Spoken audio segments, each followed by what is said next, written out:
British Columbia Institute of Technology acknowledges that our campuses are located on the unceded traditional territories of the Coast Salish nations of Musqueam, Squamish, and Tsleil-Waututh.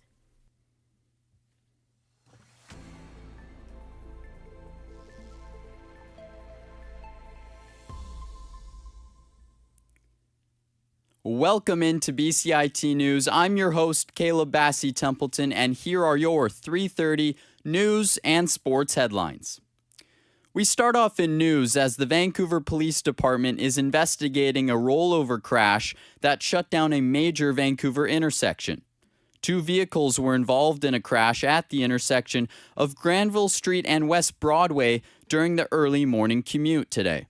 The VPD said 2 ambulances arrived on the scene at 5:30 a.m., and they are currently investigating the situation.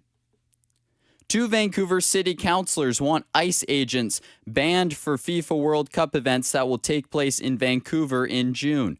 Green Party councillor Pete Fry and COPE Party councillor Sean Orr are presenting a motion later this month to prohibit ICE agents from joining the U.S. men's national team if they end up playing on Canadian soil in the knockout rounds. The 2 Vancouver councillors proposed the motion after the U.S. sent ICE agents to Italy for the 2026 Winter Olympics in Milano Cortina. A British citizen is facing a possible life sentence in the United States after being arrested by the RCMP in Vancouver. 47-year-old Paul Anthony Nichols was found guilty of 1 count of conspiracy to import controlled substances resulting in death and 1 count of conspiracy to distribute controlled substances resulting in death. Today was the last day of the 4-day trial that took place in the state of Georgia for Nichols, where 2 petty officers in the U.S. Navy died in separate overdoses in 2017. Nichols will face a minimum mandatory sentence of 20 years in prison, according to the district attorney's office, as well as significant monetary penalties. The son of Norway's crown princess denied videos on his phone that showed acts of rape on Wednesday. Maurice Borg Hoby joined the Norwegian royal family when his mother met Marit Hoby, married Crown Prince Haakon in 2001. The 29-year-old broke down crying in court on his first day of testimony in his trial for rape and domestic violence. He pleaded not guilty on his first day of trial on Tuesday, but acknowledged partial guilt to aggravated assault and reckless behavior. The trial comes at a time when Hoyby's mother faces backlash over links to U.S. sex offender Jeffrey Epstein. Canadian Bank Governor Tiff McClem said in a press conference that Canadian businesses are falling behind when it comes to investing in new tech. Canadian businesses have not been investing as much and as quickly in new technologies as their American competitors. And that has hurt our competitive position. McClem also added that Canada has some of the leading computer scientists and engineers in the development of AI, and with this should not be falling behind in new technology to other nations, such as the U.S. 2026 is the 13th year since Black History Month was nationally recognized in Canada. Former Olympian and activist Valerie Jerome reflects on deep-rooted racism in Canada. Reporter Jeannie Lynn talks about her experiences.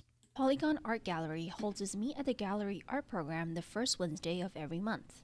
The program invites seniors in the community to participate in social activities for free. This month's theme is February's Black History Month. Guest speaker Valerie Jerome led a talk about her lifelong career as an activist and what changes she would like to see in the future. To respect everybody, to acknowledge when there is racism, and let's start doing something to address it. And allyship is my key word these days. Rather than denying somebody's experience, see if you can work to ameliorate the situation. Valerie Jerome will be holding another talk today in the Polygon Art Gallery in North Vancouver at 7 p.m. Jeannie Lynn, BCIT News. The Vancouver Aquarium is launching a new temporary exhibit featuring real-life dragons in the wild. The aquarium is launching the exhibit this Saturday featuring animals like the Gila monster and the bearded dragon. Each animal featured in the exhibit has a fully scaled replica that visually impaired guests can touch to understand the size and scale of the animals. The exhibit is expected to be open for just 1 day as a trial run for the aquarium. To the surprise of the public, Win-Win Chicken announced their permanent closure on January 31st. Reporter Clara Lonto reports on the sudden closure. Steveston's staple chicken store closed down after 8 years. Their last days full with overwhelming emotions. Owner Joseph Virgil de Dios shares how people react to him closing down the restaurant. There's a lot of shock and people wondering why, everyone thinking that we were doing really well throughout all the years. So Virgil de Dios says he is planning to go back to school and will be opening other branches if his path still aligns. Additionally, customers are wishing him and his crew luck for the future. Clara Lonto, BCIT News. The BCIT Student Association brought drag to the BCIT Burnaby Campus this week. Reporter Keone Mo has more on the story. BCIT showed its pride by hosting the drag event Control Plus Slay at the Habitat Pub yesterday.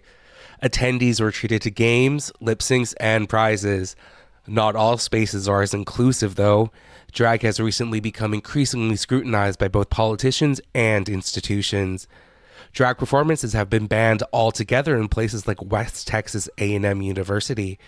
Drag performer Phyllis Hole believes this kind of representation at BCIT is important for students because it means that we can remind people that being themselves is okay.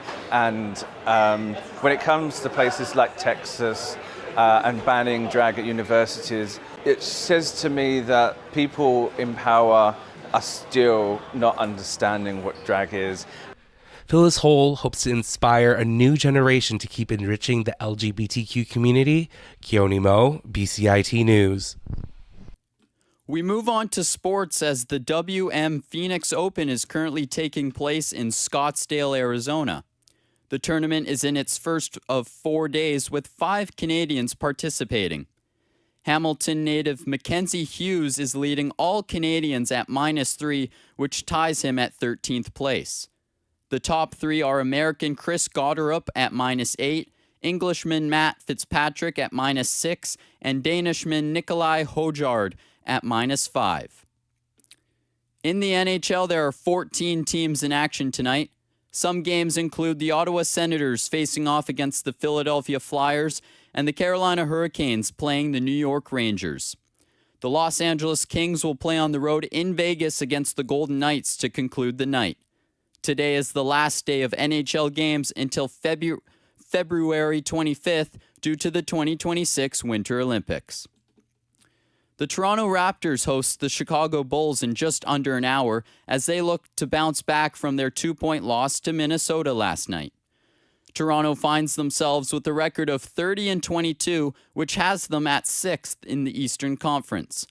Other NBA games that are taking place include the Phoenix Suns hosting the Golden State Warriors and the Philadelphia 76ers visiting the Los Angeles Lakers.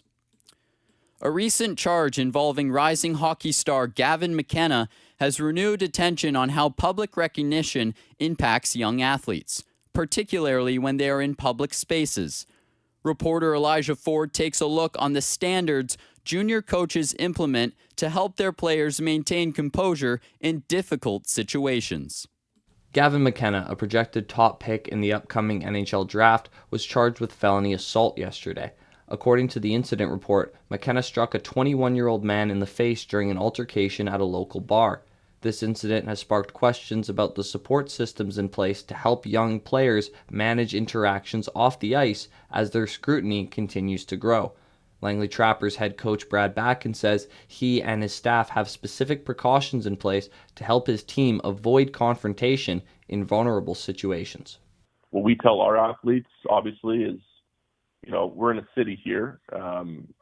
You don't wear our logos out into situations where you're going to go out to the bar and have some fun. You don't go alone. And if somebody was ever to make a stir about it, right, you de-escalate and you try to walk away. McKenna's preliminary hearing is set for February 11th. Elijah Ford, BCIT News. Super Bowl 60 is on Sunday, where the Seattle Seahawks will play the New England Patriots. There's plenty of excitement over the border, with Canadian-based Seahawks fans looking to host or find a watch party for the biggest game of the year. Reporter Graciela Cruz Flores has more. While the Super Bowl has established itself as a massive cultural phenomenon in the U.S., it also attracts viewers from all over the world. The NFL has projected that Sunday night's final match will average to 127.7 million viewers, 8.4 million of those being Canadian. North Vancouver native and Seahawks superfan Travis Ramir is no exception. About watching the game with my friends. We've been watching really all the games together this entire season. For me, watching the game with a bunch of guys who are just super into the team too is going to be the place to be. Super Bowl watch parties across Metro Vancouver are being promoted to all fans alike, including the famous Rio Theater in East Vancouver. Kickoff is Sunday, February 8th at 3:30 p.m. in San Francisco.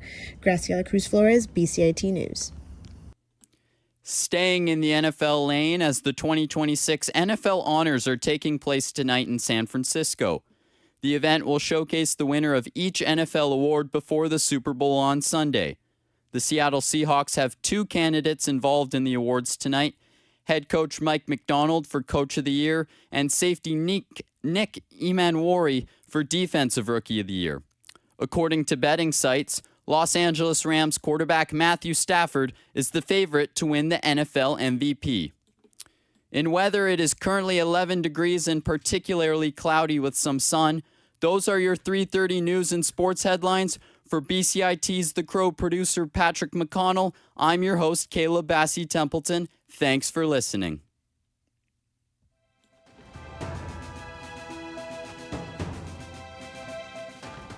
Stay tuned for more on BCIT's 1680 The Crow.